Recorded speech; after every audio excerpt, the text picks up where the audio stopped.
Acá no se trata de una posición fanática, tampoco somos puristas. Lo único que queremos es que se enseñe guaraní y no, como te decíamos en esa oportunidad, yo para mal hablado, y decíamos inclusive que si es que se va a proceder de esa forma, que también se haga lo mismo con el castellano. Y sabemos que eso nadie va a aceptar.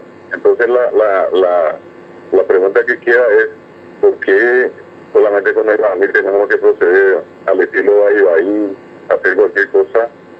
¿Cuál es la intención que hay detrás? Y lo otro es que no hay libros, no hay abecedario, no hay gramática, no hay docentes preparados.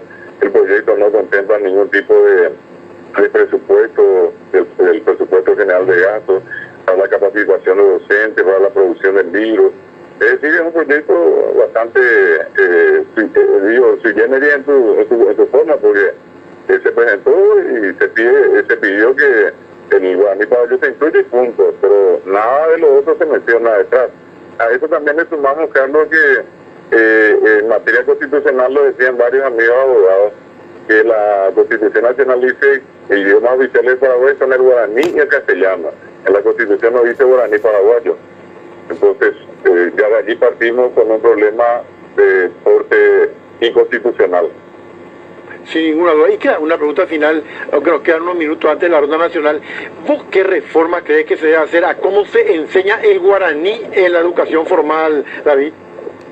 Decía la vez anterior, cambiar el contenido, actualizar el contenido. Ese contenido se viene aplicando desde el año 1994 hasta prácticamente casi más de 20 años. Más de 20 años, sí. Y hay cosas que han cambiado notablemente, hay mucha más poesía, mucha más música, muchos más recursos, hay tecnología, hay internet, hay Wikipedia en guaraní, está el navegador guaraní Guaratatá, y sí requerimos de más horas, como yo te decía la vez anterior, totalmente injusto, es una cuestión de inequidad que el castellano tenga 5 horas y el guaraní 2. Yo te decía, entramos a la clase, llamamos la lista y se acabó la hora. Entonces lo que nosotros pedimos también es una carga horaria igual para que también el trabajo sea mejor. Esto no quiere decir que los docentes de guaraní hagamos cualquier cosa. Cada uno hace un esfuerzo enorme por tratar de enseñar bien y que perviva la lengua. Insisto yo con algo que te decía en un momento antes, no tenemos nada de puristas en el fondo, sino que lo que deseamos es que no se produzca una mezcla innecesaria y que la educación se haga en base a este buen guaraní. Y luego repito que la gente en la calle use la lengua como quiera, ya es una cuestión de cada uno, pero básicamente lo que nosotros como docentes queremos hacer es enseñar un buen guaraní.